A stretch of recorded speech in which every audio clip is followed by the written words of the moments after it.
Hello and welcome to the darkness. Tonight I'll take you deep into a twisted tale of obsession, captivity, and the kind of love that chains your soul. This is not your typical romance. This is the collector. A man who doesn't fall in love. He collects. A girl who paints ghosts and becomes one. If you're ready to lose yourself in a world where love is a weapon and beauty is a cage, then press play. But remember, in his gallery, no one leaves untouched.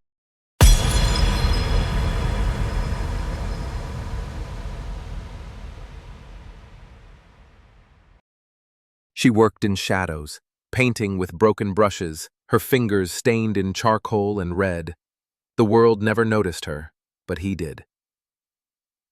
Elara Monroe was a mystery even to herself, 22, hiding in a forgotten corner of the city, living above an abandoned tattoo shop. Her art, raw, painful, every canvas whispered of loss, hunger, and rage. She didn't paint for beauty. She painted because the ghosts wouldn't leave her alone. That night, she didn't know someone was watching. High above in the VIP gallery of the underground art show, a man stood in silence. No one spoke to him. No one dared. He didn't need a name, only a reputation. The collector. And the moment he saw her, wild-haired, smudged with ink, standing beside a painting of a faceless girl screaming in a glass cage, he knew. He needed her. Not her art. Her. He watched her leave. Cameras hidden in corners. Notes written in invisible ink. The collector never rushed. He studied, observed, learned. For 10 days he mapped her life. Morning coffee at the grimy cafe on 6th. She never spoke, only drew. No friends, no family, no one to miss her. Perfect. He began sending her anonymous gifts, rare brushes, textured canvas, high-end pigments. She returned them all, defiant. But it only excited him more. "She's different," he murmured, staring at her grainy footage on the screen. "She paints the pain I feel." His assistant flinched. "She's not for sale," he added darkly. And with that, the collector made a decision. Some art belongs behind glass. Some art must be caged. Elara woke to silence. That should have been the warning. The sky outside was storm gray. She dressed like usual, black jeans, oversized hoodie, charcoal-stained hands. She headed to the cafe. But something was off. The barista who always ignored her smiled. A stranger watched her sketch with too much interest. Her favorite alleyway was suddenly locked. At home, the lights flickered. Her front door creaked when she closed it, as if something was waiting behind it. And on her easel, a brand new canvas.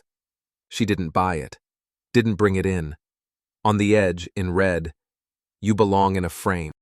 It happened like a whisper, no screaming, no chasing. One second she was sketching in her room, the next, the world tilted. Gas, darkness, silence. She woke on silk sheets, dim lighting, velvet curtains, no windows, cameras in every corner. And him, dressed in black, gloved hands, unmoving eyes. "Where am I?" she croaked. The man tilted his head, fascinated. "In a place where your art can finally live, and so can you." Her heart pounded. "I'm not for sale," she snapped. He smiled, soft, twisted. "Good, because I don't buy. I collect." He showed her. A private underground museum, paintings from tortured minds, sculptures that screamed in silence. Every piece had one thing in common: desperation. Then she saw the final room, a hallway of portraits, women, realistic, framed, beautiful, hollow. Elara froze, her fingers trembled. "Who are they?" The collector stood behind her, close, too close. "My inspirations, muses. They lived here, once, like you." She turned, fury in her voice. "You're insane!" He stepped back calmly. "Not insane, just devoted to beauty." And Elara realized she wasn't a guest. She was the next exhibit. Elara demanded answers, screamed, threw a sculpture at him. He didn't flinch. Instead, he handed her a leather-bound journal. "Write, paint, express." She flipped through the pages, blank except for one sentence scrawled at the top: obedience is art, rebellion is performance. There were rules: no violence toward him, no escape attempts, always create. Why? She spat. Because your pain is priceless, he whispered, and I intend to preserve it. Her room was a reflection trap. Every wall mirrored, every angle exposed. She couldn't hide from herself. Or from him. Cameras recorded everything. At night, the screens in his office glowed with her every movement. When she cried, when she sketched, when she curled into herself and broke down, he watched. But it wasn't lust. It was something deeper, sicker. Devotion disguised as surveillance. She knew. And one night, she stood before the mirror and whispered, "Are you watching me now?" And somewhere behind the glass, he answered in silence. A week passed. Elara stopped screaming, stopped asking for freedom, so he gave her a gift, a paintbrush made of human bone. She stared at it in horror. "What the hell is this?" He answered, calm as ever. "From one of my former muses. She never stopped resisting, but her art lives on."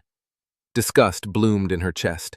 She wanted to break it, snap it in half, but that night, she used it. And the painting that emerged, her most haunting yet, a girl drowning in a glass jar, screaming silently as hands pressed in from all sides. He hung it in the gallery. Elara began to study him. Every visit, every movement, she noticed the scars, fine, perfect lines, cut with precision, self-inflicted maybe, or punishment from another lifetime. She asked nothing, but he sat beside her once in silence and said, "I was 6 when I watched my mother burn her paintings, said the world didn't deserve them." His voice was void of emotion. She slit her wrists the next day. I watched that too. Elara said nothing. That night, she painted a bleeding child watching a canvas on fire. She left it outside her door. He framed it without a word. She tried to run. The third gallery door wasn't locked. She crept out, barefoot, heartbeat wild. Found a hallway, a service door, a glimpse of moonlight. But the moment she touched the handle, he was there, silent, shadowed. "You failed," he said. And then came the consequence. He didn't hit her, didn't scream. He took away her paints, locked the studio, left her alone for days in colorless silence, until she begged, and when he finally returned, she was on the floor, whispering, "Give it back, please." He crouched beside her, caressed her cheek. "That's better. You create for me now." The first stroke she painted after her punishment bled like violence. Reds too vivid, shadows too sharp. He watched her from the doorway, silent, always silent. "You want pain?" she hissed, never looking at him. "I'll give you pain." She painted herself chained to a throne made of bones, his face sculpted into every skull. When she was done, she collapsed. But he didn't frame it. He destroyed it, tore it apart slowly, piece by piece. "You are not rage," he said. "You are something much rarer." And she realized he didn't want her anger. He wanted her to love him. He invited her to dinner. Candlelit, crystal glasses, a string quartet playing from behind a one-way mirror. She wore a dress he'd chosen, black silk, backless, delicate. "You're insane," she whispered. He poured wine. "I've never claimed sanity, only purpose." They ate in silence. Tension crackled.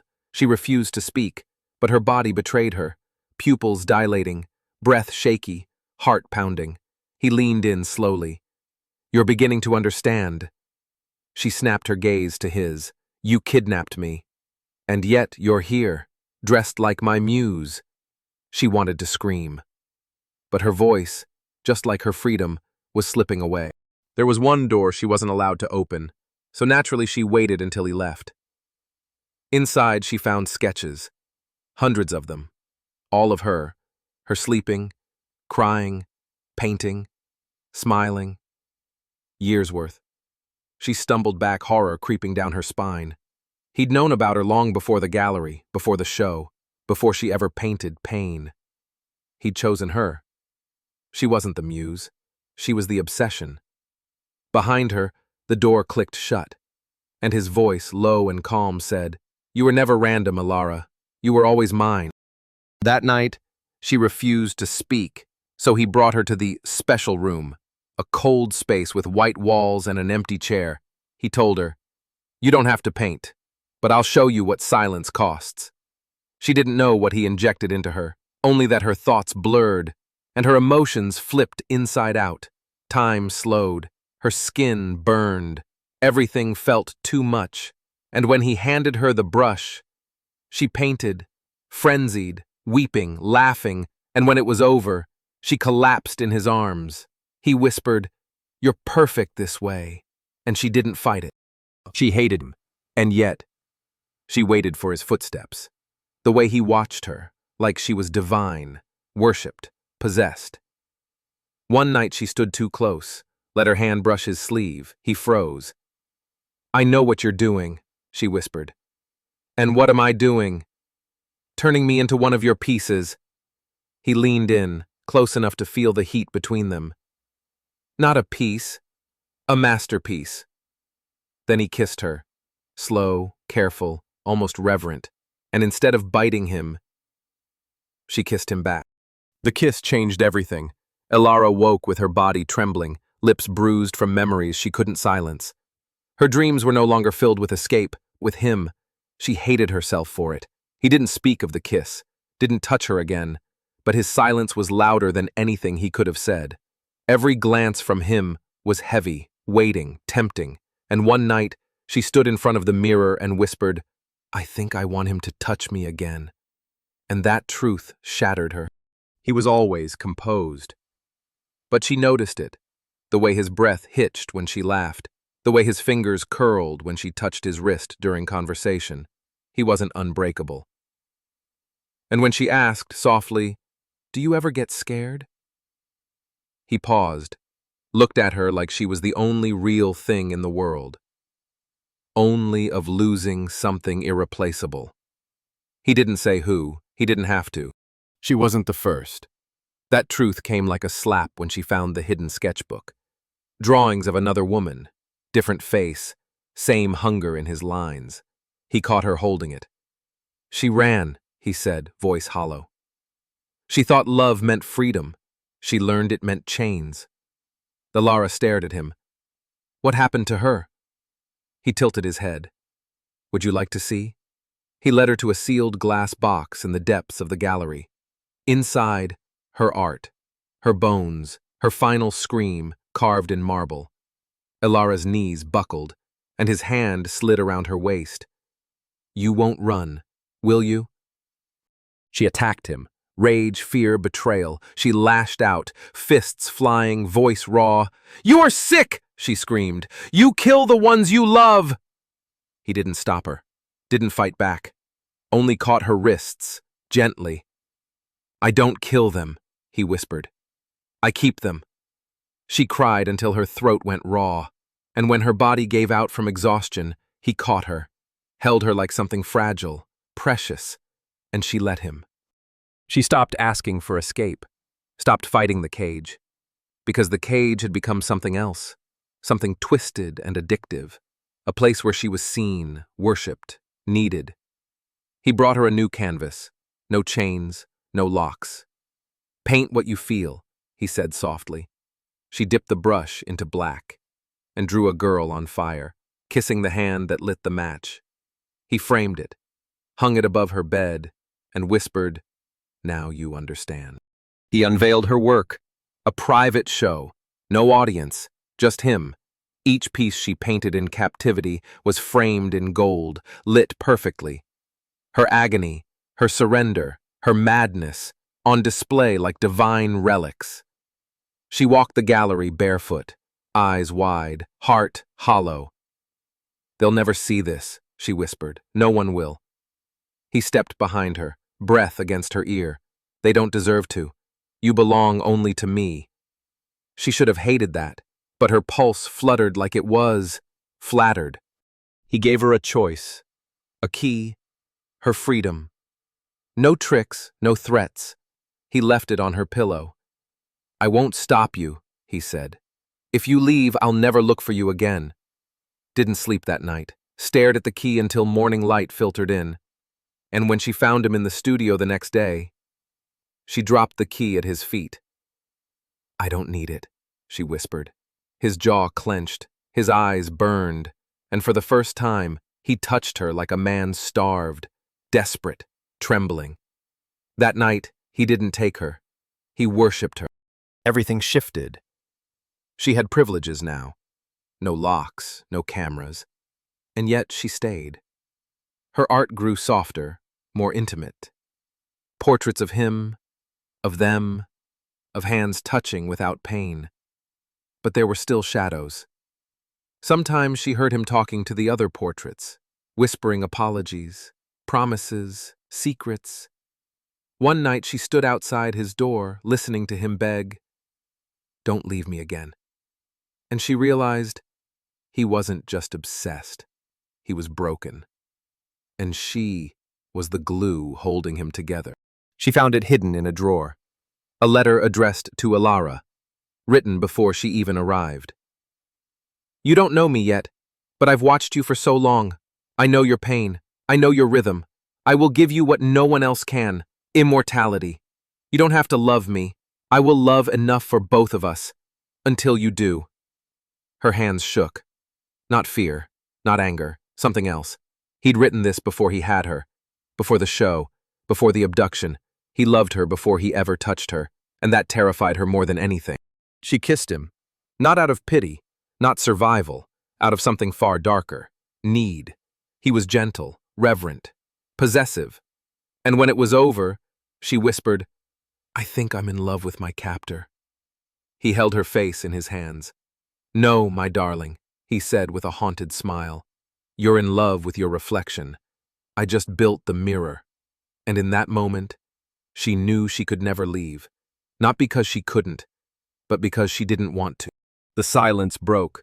A knock echoed through the collector's gallery, rare, jarring, wrong. Elara froze. He didn't. A woman entered, cold, elegant, eyes sharp as razors, his sister. "Still collecting, brother?" she sneered. Elara stood behind him, barefoot and bruised by the past. The woman's eyes scanned her like an artifact. "She looks like the last one, the one who died." Elara flinched. The sister smirked. "You're not special, just a pattern." And then she left, but her words stayed. Elara stared at him in the dark. "Did she die?" she asked. He didn't answer. Elara began to doubt. Every mirror reflected a different version of her, one that was losing herself more each day. She painted the girl in chains again, but this time she wore a smile. It terrified her. She asked, "Did I become what you wanted?" He replied, "No, you became what you were always meant to be." She smashed the canvas, screamed, and for the first time, he bled. He didn't move fast enough. The broken glass cut his palm.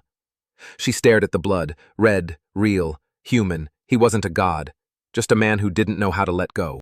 He disappeared for a day. No cameras, no keys, no eyes. Elara was free to walk the entire estate. She found the door he never let her near, the one with the iron bolt and the soundproofing. Inside, hundreds of voice recordings, dozens of locked tapes, a file with her name, her birthday, her school records. A piece of her hair taped inside. It wasn't obsession, it was worship. She backed away, terrified, heartbreaking. He had studied her like a religion, and she had loved him anyway. He returned, found her standing in the center of the gallery. "I saw everything," she said. He nodded. "I should hate you." "I know. I should run. I won't stop you." She stared at the locked front door, then looked back at the room full of her soul, her pain, her evolution. "This place ruined me," she whispered. "But it also revealed you," he said. And she realized love had never been a rescue. It was a surrender. She made her final decision, lit the first match. Canvas by canvas, she burned everything she ever painted for him. He didn't stop her, only watched, silent, unmoving. until the flames reached her first piece, the one of the girl in the glass cage. That's when he screamed, "Stop!" But she didn't. And when it was over, when the gallery was ash and ghosts, she walked to him, pressed her soot-covered hand to his heart. "If you want me now, you take me as I am. Not as a thing, not as art, as Elara." And he fell to his knees. The gallery was gone. Ash clung to their skin. The collector sat in silence, surrounded by the ghosts he used to worship. "You destroyed it all," he whispered. Elara crossed his arms. "No, I freed it." But something in the collector snapped. He stopped speaking, stopped touching, just watched. From a distance. The silence wasn't peaceful anymore. It was rage, swallowed whole, and Elara felt it in his eyes. He'd given her love. She'd given him fire. Now he was deciding if she deserved to live in the ashes or burn in them. He built a new room, not velvet and silk this time. Steel, cold, minimal. Elara woke there, wrists untouched, but trapped again. She screamed. He didn't visit for 2 days. When he finally did, he stood behind the glass and whispered, "You wanted to be real, Elara. Real things break." She broke. Not with pain, but with silence, with waiting, with absence, and he knew. This was his masterpiece. He brought her a canvas again. No words, no threats. Just the brush. And a locked door. She refused. Refused for a day, then 2, then 3. But on the 4th, she painted. Not for him, not even for herself. She painted because she didn't know who she was without it anymore. And when he returned and saw it, he didn't speak. He just fell to his knees. In the quiet of the studio, he sat beside her and said, "I never wanted to hurt you." She laughed bitterly. "You built a prison and called it love." "I built a temple," he replied, "and begged a goddess to stay." Elara's jaw clenched. "You don't love me. You love control." He shook his head. "I loved you before you knew your own name. I loved the echo of your footsteps before you ever walked into that gallery. And now, I love the man I've become because of you." And in that moment, Elara realized he was broken beyond repair, and she was the only thing holding him together. This time, he gave her a gun. 1 bullet. "I can't give you the world," he said, "but I can give you a way out." She stared at him, at the man who ruined her, rebuilt her, and branded her soul. "If I kill you," she said, "what happens to me?" He smiled sadly. "You walk away clean. No chains, no echoes." She raised the gun, paused, and dropped it. "I'm not clean," she whispered. "I never was." Then she kissed him, and hell never tasted so sweet. She tried to leave. Not because she wanted freedom, but because she wanted to see if she still could. Packed nothing, took nothing, walked to the edge of the estate where the iron gates waited, and he didn't stop her, didn't run, didn't beg, just stood at the doorway, watching like a man preparing to die. She stepped outside, 1 breath, 2, then turned around and walked back inside. He didn't speak, just opened his arms, and she ran straight into them. He asked her to paint him, but not the version she saw now. "Paint me how you remember me, before all of this." She did, and when she finished, it wasn't a man, it was a boy, lonely, terrified, clutching a broken frame. When he saw it, he didn't speak, just fell against the wall, breathing like he'd been stabbed. "You always wanted to be collected," she whispered. "Not because you're powerful, but because no one ever claimed you." He reached for her hand, trembling, and for once, he looked human. That night, she woke to silence, but not the kind she'd grown used to. Heavy silence. Final. She found him in the gallery, knife in hand, blood at his wrist, but still alive. "Elara," he whispered. "Even gods fall." She screamed, pressed her hands to the wound. "You don't get to leave me. Not like this. I took you." He choked out. So now, I give myself back. But she didn't let him go. She saved him, because you don't kill the monster who taught you how to survive. You become it. He survived. But something in him didn't. He stopped speaking, stopped touching, stopped needing, and Elara, she began painting again, but not for him, for the world. She framed her final piece and placed it in the center of the rebuilt gallery. It was her, naked, crying, holding a leash, but the collar was around his throat, a single title on the plaque, The One Who Stayed. Years passed. Visitors came. They saw the art, felt the madness, but the gallery had no owner, just whispers, of a woman who was once caged, and a man who worshipped her until he vanished.